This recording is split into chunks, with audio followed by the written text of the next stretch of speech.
When applied at a larger scale, such an approach could translate into tens of thousands of new diagnoses, researchers believe. Conditions such as coronary artery disease, atrial fibrillation and heart failure affect millions of people worldwide, causing a large number of deaths and increasing healthcare costs. Treatments are available that can prevent stroke or acute heart failure, but systematic screening is not currently common practice. Those living with conditions such as type 2 diabetes or chronic obstructive pulmonary disease, COPD, a group of lung conditions that cause breathing difficulties, are at high risk of such conditions. A team of researchers led by Dr. Amy Groenewegen, from the University Medical Center Utrecht in the Netherlands, has developed a 3-step screening process to detect conditions in high-risk people at an early stage. Study author Dr. Groenewegen said, "An easy-to-implement strategy more than doubled the number of new diagnoses of heart failure, atrial fibrillation and coronary artery disease in high-risk patients."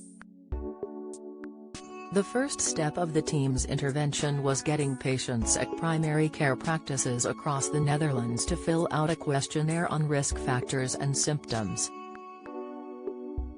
Patients who scored above a specified threshold were given a physical examination by a practice nurse focused on signs of heart failure, as well as an ECG and blood test.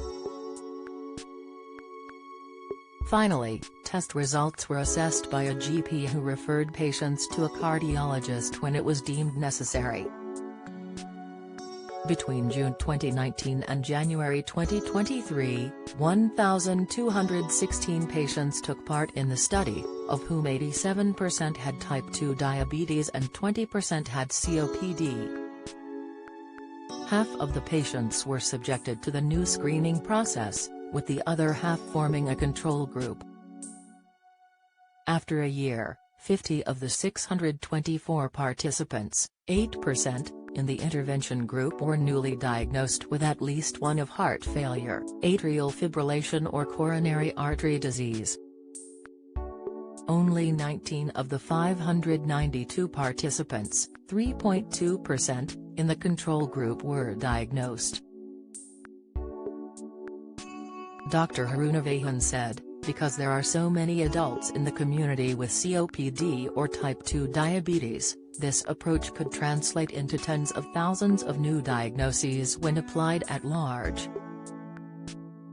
In the Netherlands, for example, screening the more than 920,000 patients with COPD and or type 2 diabetes could identify over 44,000 patients with at least one previously undiagnosed cardiovascular condition.